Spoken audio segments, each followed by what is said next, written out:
Escola Bíblica Dominical, Programa de Educação Cristã Continuada da Assembleia de Deus, Igreja Mãe.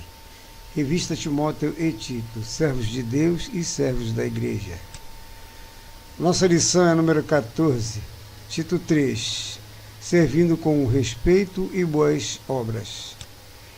Texto áureo nos diz: lembra-lhes que se sujeitem aos que governam as autoridades, sejam obedientes e estejam prontos para toda boa obra.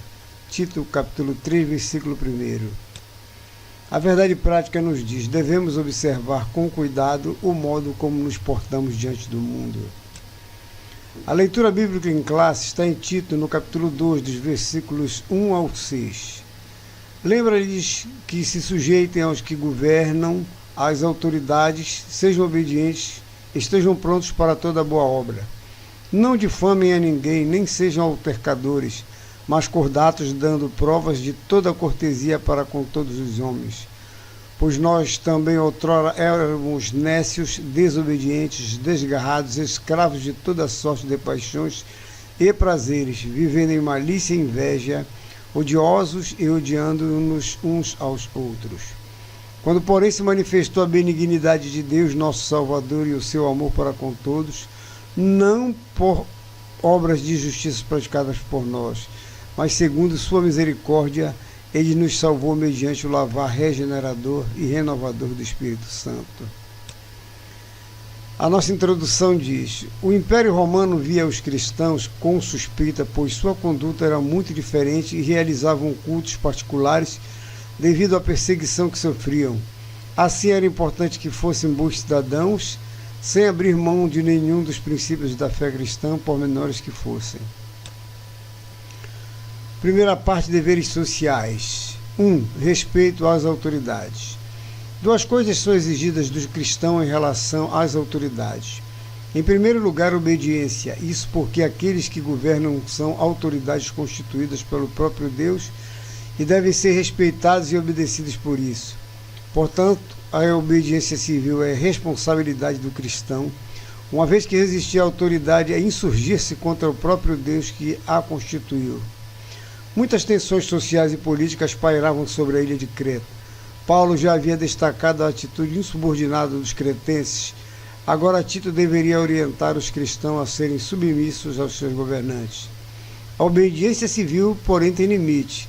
Sempre que o Estado se tornar absolutista e opressor, invertendo e subvertendo a ordem, promovendo o mal e coibindo o bem, os cristãos têm o dever de combater isso nos limites da lei, pois a autoridade é constituída por Deus para promover o bem e coibir o mal. Aliás, antes importa obedecer a Deus que aos homens. 2. Prontidão nas boas obras. Em segundo lugar, ao cristão é exigida a obediência às autoridades civis constituídas. A submissão implica a obediência e cumprimento dos deveres. O cristão deve cumprir as leis e instruções das autoridades civis e pagar seus impostos com fidelidade. O cristão deve ser um cidadão exemplar, estando pronto para toda boa obra. Ele não é um problema para a sociedade, mas um benfeitor. O cristão deve ser cooperativo nos assuntos que envolvem toda a comunidade, uma vez que a cidadania celestial não o isenta de suas responsabilidades como cidadão da terra. 3. Cortesia para com todos. O cristão deve relacionar-se positivamente não apenas com as autoridades, mas também com seus pares, ou seja, com todos os membros da comunidade. Devemos ter relacionamentos corretos não apenas dentro da igreja, mas também com os não crentes. O apóstolo Paulo menciona 4 atitudes que um cristão deve cultivar no trato com seus concidadãos. 1. Não destruir a reputação das pessoas. 2. Não destruir o relacionamento com as pessoas. 3. Não cavar abismos, mas construir pontes de contato com as pessoas. E 4. Não lutar pelos próprios direitos, mas entregá-los a Deus. A mansidão não é um atributo natural, não é virtude, é graça. Ser manso não é ser frouxo ou ficar impassível diante dos problemas. Ser manso não é ser tímido ou covarde, é não lutar para impor os próprios direitos. Isso não é sinal de fraqueza, mas de verdadeira força. A segunda parte fala sobre o pecado de salvação. 1. Passado de trevas. O apóstolo Paulo, em seguida, tratou a fundamentação teológica para um comportamento adequado na vida pública.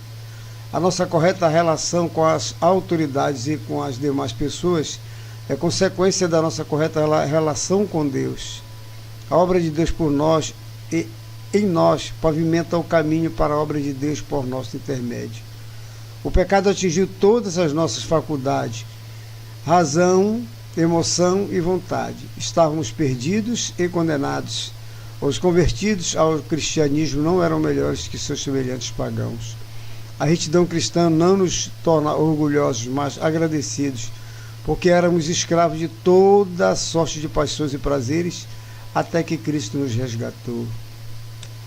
2. Benignidade manifestada. Quanto à sua origem, a salvação tem sua gênese não em nosso coração, mas no coração amoroso de Deus. Assim, a benignidade e o amor de Deus são a fonte e a origem da nossa salvação. Não foi o sacrifício de Cristo na cruz que despertou o coração de Deus para nos amar, mas foi o amor de Deus que levou Jesus à cruz. A cruz de Cristo não é a causa do amor de Deus, mas o seu resultado. Recebemos a salvação por causa da benignidade e do amor de Deus, mas também por causa de sua infinita misericórdia. Não salvamos a nós mesmos. Ele nos salvou por meio do milagre do novo nascimento, por obra do Espírito Santo de Deus. Quando um pecador crê em Jesus Cristo, é automaticamente purificado de todos os pecados e é transformado em nova criatura, pois o Espírito Santo passa a habitar nele. 3. Herdeiros com Cristo. Paulo tratou então da base da nossa salvação. A salvação é resultado da obra de Deus por nós em Cristo. Não é algum sacrifício que fazemos para Deus, mas o sacrifício eficaz que Cristo fez por nós na cruz. A base da nossa salvação é, portanto, a morte de Cristo em nosso lugar e em nosso favor. O propósito da nossa salvação é que Deus seja glorificado por meio da nossa filiação. Éramos escravos das paixões infames, mas agora somos filhos de Deus, herdeiros de Deus e co-herdeiros com Cristo. Estávamos mortos, agora recebemos o dom da vida eterna. Fomos salvos da condenação do pecado, do poder do pecado, e seremos salvos da presença do pecado. Aleluia! Agora já temos a garantia da nossa herança, então um dia tomaremos posse definitiva e completa dela. Recomendações finais, terceira parte. 1. Solícitos para o bem. Quanto à evidência da salvação, Paulo concluiu que todos aqueles que creem em Deus devem estar sempre prontos para a prática das boas obras. Elas não são a causa, mas são a evidência da salvação. Então a necessidade da salvação é devida ao nosso pecado, à nossa culpa e à nossa escravidão. Sua origem é a bondade e o amor gracioso de Deus. Sua base não é o nosso mérito, mas a misericórdia de Deus revelada na cruz. Seu significado é a obra de regeneração e de renovação do Espírito Santo, sinalizada no batismo. Seu objetivo é a nossa herança final da vida eterna e sua evidência é a nossa diligente prática de boas obras. 2. Evitar debates vazios e hereges. Em seguida, Paulo passou a tratar da relação de Tito com as pessoas no contexto das questões eclesiásticas. Havia várias ordens do apóstolo para Tito. Em primeiro lugar, eu vou voltar e depois eu corto. 2. Evitar debates vazios e hereges. Em seguida, Paulo passou a tratar da relação de Tito com as pessoas no contexto das questões eclesiásticas. Havia várias ordens do apóstolo para Tito. Em primeiro lugar, Tito deveria evitar discussões sem proveito. Na verdade, o apóstolo não proibiu todo tipo de discussão, pois precisamos combater a heresia e defender a sã doutrina. Mas condenou a discussão sem proveito, sem implicações práticas na vida espiritual.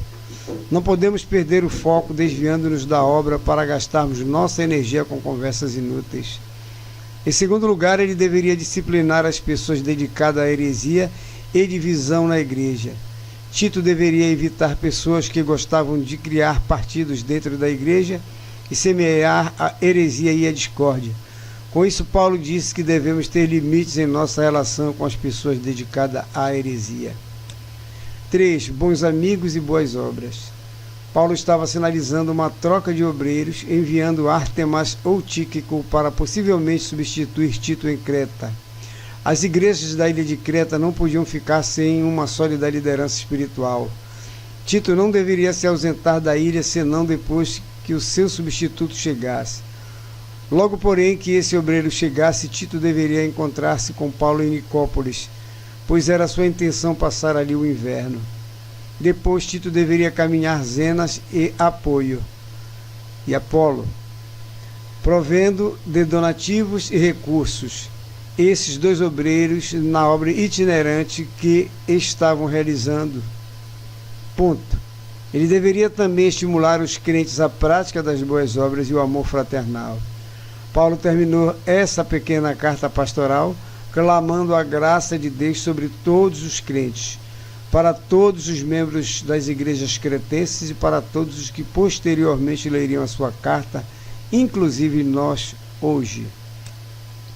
A nossa aplicação pessoal diz: a igreja é uma agência de transformação e uma fonte de bênção para as pessoas, as famílias, a cidade e até para as autoridades.